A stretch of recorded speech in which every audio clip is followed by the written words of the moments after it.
और आइए आगे बढ़ेंगे। आरजेडी अध्यक्ष लालू प्रसाद यादव की बेटी रोहिणी आचार्य ने एबीपी न्यूज से एक्सक्लूसिव बातचीत की है, जिसमें उन्होंने दावा किया कि सारण में उन्हें बड़ी जीत मिलेगी। इस दौरान उन्होंने पीएम मोदी और नीतीश कुमार पर भी निशाना साधा और उन्होंने आरोप लगाया कि एनडीए सरकार में बिहार में भ्रष्टाचार और बेरोजगारी बढ़ी है। तो राजीव प्रताप रूडी महिला विरोधी हैं। ये जो बयान है ये रोहिणी आचार्य की तरफ से दिया गया।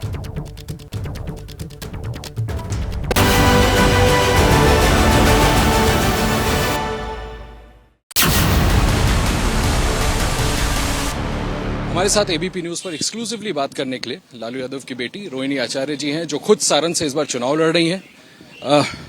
मुझे मालूम है बहुत बिजी स्केड्यूल है और ऐसे में ऐसी जगह रुक पाना भी बड़ा मुश्किल होता होगा। रोहिणी, मैं आपसे ये पूछना चाहता हूँ कि सिंगापुर से यहाँ वापस आना, पेशे से आप डॉक्टर, ये फैसला कैसे किया?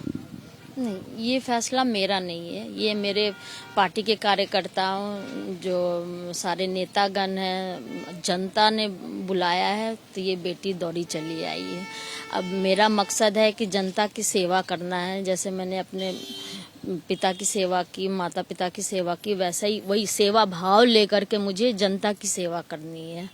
उनको बेसिक नीड्स अभी तक उसके लिए वो लोग तरस रहे हैं। तो मुझे वो बेसिक नीड्स जो होता है, सड़क हो गया, रोजगार हो गया, बिजली, पानी, आपका हॉस्पिटल में अच्छा इलाज, यूनिवर्सिटी, स्कूल, ये सब उनको मुहैया कराना है मुझे। सबसे प्रभावी मुद्दा बिहार में इस बार क्या लगता है? आपकी कंस्टिट्यूएंसी में भी मैं देख रहा था महिलाओं के भी मुद्दे आप उठा रहे हो, लेकिन सबसे मुख्य मुद्दे आपको क्या लगता है जिस पर बिहार की जनता इस बार वोट डालेगी और आपको ये भरोसा है कि आपके पक्ष में वोट डालें? मेरे जितना मैं अभी मिली हूँ सबसे, सभी कोई का बस यही मानना है कि बच्चे पढ़ लिख करके घर में बैठे, उनके पास रोजगार नहीं है। तो रोजगार और महिला लोग के लिए कुछ यहाँ पे नहीं हो पा रहा। तो महिला सशक्तिकरण के लिए मुझे उनके लिए रोजगार मुहैया कराना, उनको स्मार्ट बनाना है। जब महिलाएं स्मार्ट बनेगी तभी गांव स्मार्ट बनेगा, गांव स्मार्ट बनेगा तभी बिहार स्मार्ट बनेगा और सुंदर भारत बनेगा। ये जो आप रोजगार का मुद्दा बता रही हैं, deputy chief minister, ex deputy chief minister Tejashwi Yadav, आपके भाई, रोजगार को लेकर के उन्होंने काफी कुछ किया था और जब नीतीश जी आपसे अलग हुए तो उन्होंने ये कहा भी था कि भाई मैं इसको लेकर के आगे बढ़ रहा था, इसमें विघ्न पड़ गया। आपको लगता है कि ये एक ऐसा कोर इशू है जिस पर वाकई आप लोगों का ध्यान आकर्षित कर सकेंगे बनिस्पत ऐसे समय पर जब भारतीय जनता पार्टी राम मुद्दा या दूसरे राम मंदिर के मुद्दे वगैरह सामने लेकर के आ रही है? देखिए, ना ही सिर्फ बिहार में, पूरे भारत में बस दो ही मेन मुद्दा जो है सबको, महंगाई, बढ़ती महंगाई और रोजगार है। तो उसके लिए ये लोग कुछ नहीं बोलते हैं। हाँ, मेरे भाई ने, तेजस्वी यादव ने, युवा जो रोजगार क्रांति उसने लाया, 17 महीने में उसने 5 लाख नौकरियां बांटी, नियुक्ति पद, सरकारी नौकरियां। हाँ, और ये नीतीश कुमार कहा करते थे कि कहाँ से नौकरी लाएगा। हाँ, अपने बाप से मांग के लाएगा, जेल से लाएगा। समुंदर है बिहार में जो नौकरियां मिलेंगी, असंभव ये नौकरी मिले। तो उसने, मेरे भाई ने, तेजस्वी ने करके दिखाया। 17 महीने में 5 लाख। कुछ समय और रुक जाता, बन जाती हमारी सरकार, तो जो उसने वादा किया था कि 10 लाख रोजगार मिलेगा, तो सबको 10 लाख रोजगार भी वो मुहैया करा देता। और आगे कैसे और कि रोजगार जनरेट करना है, उस पे वो काम कर रहा था, वो और करता। क्यों लगता है? मुझे याद है मैं आपसे पिछली बार भी बात कर रहा था तो आपने मुझसे ये कहा था कि शायद यही बात खल गई नीतीश जी को, क्यों फिर वो छोड़ के चले गए? पिछले बार भी यही बात, जब देखते हैं कि ये लोग अच्छा काम कर रहे हैं तो इनको मिर्ची लग जाती है या जो भी लग जाती है। ये क्या, ये जनता को जवाब देना कि जो ये तेजस्वी ने 17 महीने में आकर के 5 लाख नियुक्ति पत्र बांट दिया, 5 लाख लोगों को सरकारी नौकरियां दी। ये 17 साल से अब 18-19 साल हो रहा है, वो क्या किए? सिर्फ नीतीश कुमार और एनडीए सरकार ने बिहार को बस 3 ही चीज दिए हैं: बलात्कार, भ्रष्टाचार और झूठा प्रचार। मैं नहीं भूली हूँ मुजफ्फरपुर बालिका महापाप, और ना ही बिहार भूला है। तो वो जवाब दें, अपने 18-19 साल में इन्होंने क्या किया? सिर्फ लालू परिवार को टारगेट बनाया है, गाली गलौज किया है। अब मैं आई हूँ तो बहन बेटी को भी ये लोग सबको बुला करके गाली दिलवा रहे हैं। भ्रष्टाचार वाली बात आपने की है, भ्रष्टाचार का आरोप तो जैसे आप ठीक ही कह रही हैं, लालू परिवार, प्रधानमंत्री भी यही आरोप लगाते हैं कि भ्रष्टाचारियों का समूह है इंडिया अलायंस और लालू। एनडीए में देखिए ना कौन कौन से मतलब इनके वॉशिंग मशीन से धुल करके सारे भ्रष्टाचारी ये देशभक्त बन जा रहे हैं। हाँ, और सारे परिवारवादी स्वतंत्रता सेनानी बन जा रहे हैं। हाँ, यही है ना इनका भ्रष्टाचार। जितने बलात्कारी हैं वो सारे एकदम ये देशभक्त का उपाधि मिल गया है और साथ में ले लेके घूम रहे हैं। नौकरी के बदले जमीन वाले मामले पर जो आप पर आरोप लगाए जाते हैं भ्रष्टाचार का, उस पर आपका क्या क्या? वो तो कोर्ट से है, कोर्ट सारा डिसाइड करेगा। जनता जनार्दन देख रही है कि कौन भ्रष्टाचारी है कौन क्या है। ये तो वो बताए ना कि जिसको पेट भर भर के बिहार में गाली देते थे नीतीश कुमार को, 13 उनका गिनाते थे जो ये घपला किए भ्रष्टाचार किए नीतीश कुमार, तो अब क्या हो गया? अब उनके बगल में बैठे हुए अब नीतीश कुमार जी का एनडीए सही हो गया। उनका 13 जो महापाप किए, 13 घोटाला किए, वो सब सही हो गया क्योंकि इनके साथ बैठ गए तो वो सारा भ्रष्टाचार खत्म हो गया। जब इस तरह के बयान आते हैं, राज्य के डिप्टी चीफ मिनिस्टर ये कह रहे थे, मैंने देखा फिर कुछ दिन पहले, एक आध रोज पहले, कि लालू जी ने टिकट किडनी के बदले में अपनी बेटी को दिया। बोले ना उनका दिमाग सटक गया है। वो कभी अपने माँ बाप का सेवा नहीं किए और ना ही मुझे तो लगता है जैसा वो किए वैसा उनका बाल बच्चा करेंगे। जब वो अपने माँ बाप का सेवा नहीं किए तो उनके बाल बच्चा तो सेवा करने से रहे उनकी। तो वो उनका दिवालियापन है, जो पागलपन का इलाज जनता देगी। को लगता है कि जनता, फिर से मैं पूछना चाहूंगा, कोर इश्यूज पे वोट डालेगी बिहार के? कोर इश्यूज पे डालेगी जनता, इस बार रोजगार पे डालेगी जनता, इस बार महिलाओं के सम्मान के लिए वोट डालेगी। आपने देखा हाथरस की बेटियां, उन्नाव की बेटियां, और लेटेस्ट अभी जो मणिपुर में हुआ था, मतलब क्या बोला जाए उसमें। यहाँ की महिलाओं में इसको लेकर के भावना है भावना है। वो तो बोलती हैं कि जब ये लोग आपको गाली देता है तो दीदी हम लोग का सोचिए, हम लोग को कितना ही लोग सुनाता है। निधि, आप कुछ पूछना चाहेंगे? रोहिणी कह रही हैं कि महिलाओं का इशू, महिलाओं का मुद्दा, बस मैं 2 मिनट और लूंगा। आपको लगता है कि यहाँ पर जो वोटर्स हैं उनके मन में ये इशू एक प्रेवलेंट है जिस पे वोट हो सकता है, इससे संबंधित कोई? बिल्कुल, देखिए, एक तो मेरा सवाल है कि यहाँ रोहिणी आचार्य के लिए लोगों के मन में सिंपैथी है कि आपने जो काम किया एक बेटी के तौर पर, ये बहुत बड़ी बात होती है, लेकिन क्या ये इतना काफी है वोटर्स में तब्दील करने के लिए?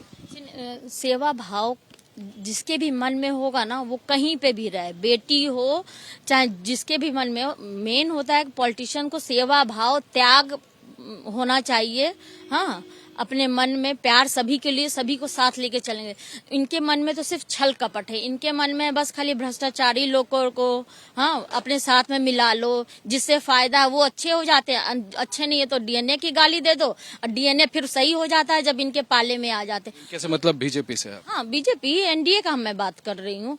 तो इनके मन में तो सेवा भाव है नहीं। अगर सेवा भाव रहती तो हमारी मणिपुर की बेटियां ऐसे नंगे, इनको घुमाया नहीं जाता और बिल्किस बानो के गुनहगारों को माला नहीं पहनाया जाता। ये होती है सेवा भाव, जो अपने सच्चे मन से सबकी, जैसे मैंने पहले भी बोला कि मैंने अपने परिवार का जैसे सेवा भाव से अपना सेवा किया, वही मेरी जनता, सारण की जनता, बिहार की जनता मेरी माई बाप है, मैं उनकी सेवा करूंगी। एक बार बस अपनी इस बेटी पे भरोसा कीजिए, बेटी का देखिए क्या है, बेटी ने क्या किया। आप ही लोग सबको ही बोलते थे कि बेटी हो तो रोहिणी आचार्य जैसे। अब मैं वचन देती हूँ और मैं इस काम में लगी हूँ कि एक दिन आप लोग गर्व से कहिएगा कि सांसद हो तो बेटी रोहिणी आचार्य जैसे। मांस मछली जैसा मामला, मुद्दे उठाए जाते हैं, ये मुद्दा है मांस मछली, कौन खा रहा, कौन पहन रहा, कौन क्या करे। मुद्दा ये होना चाहिए बिल्किस बानो के गुनहगारों को क्यों माला पहना करके उनके साथ रखा गया, क्यों मणिपुर की बेटियों लोग के लिए नहीं ये आवाज उठाए। ये मुद्दा होना चाहिए। रोजगार, महंगाई, बढ़ती महंगाई, ये सब होना चाहिए। महिला सुरक्षा के लिए क्या काम कर रहे हैं ये लोग? जहाँ महिलाओं लोग का ये अत्याचार किया जाता, महापाप जो भाई मुजफ्फरपुर में भी जो हुआ था, क्या हुआ उसका? लेकिन रूडी जी जो आपके खिलाफ खड़े हैं वो तो कहते हैं कि महिलाओं के लिए भारतीय जनता पार्टी के, उन्होंने रूडी जी ने तो बोला कि बेटियां होती हैं सजा धजा करके घर में बैठाना चाहिए, उनको शादी ब्याह कर देना चाहिए। तो उनका क्या बात कीजिएगा? ऐसा मतलब घटिया मानसिकता है उनका कि वो लोग देखना नहीं चाहते हैं बहन बेटियों को। एनडीए वाले लोग सब में ये इनका है कि बहन बेटियों को आगे बढ़ते देखना नहीं चाहिए। कौन बेटी कैसे बढ़ रही है, बस उनको कैसे नीचे लाना है, वो इस काम में वो लोग लगे हुए हैं। आप क्षेत्र में जा रही हैं, लेकिन बीजेपी या विपक्ष, आपकी जो विपक्षी पार्टी है, वो आप पर एक सवाल उठाती है, आप पर नहीं, लालू परिवार पर, कि आप परिवारवाद से जन्मी हैं और यही वजह है कि आप सीधा सिंगापुर से सारण पहुंची हैं टिकट मिलने के बाद जनता के बीच। इसका क्या काट है आपके पास? नहीं, सीधा कैसे, मेरा पैदाइशी मतलब राजनीतिक परिवार में, ये पहले इसका जवाब देना। वो जितने भी सीट हैं अभी, जमुई हो, समस्तीपुर हो, चाहे जितने भी भाजपा वाले अपने परिवार में लोग सीट बांटे हैं, वो किस परिवार से? हम तो प्राउडली बोलते हैं कि हम लालू परिवार से बिलोंग करते हैं, और ये लोग लावारिस हैं, तभी इनको लगता है कि उनके माँ बाप कौन है, पता ही नहीं है इनको। ये दुनिया ये जानती है, जनता की कौन किस परिवार से आ रहा है, कौन किसका परिवारवादी बढ़ रहा है आगे।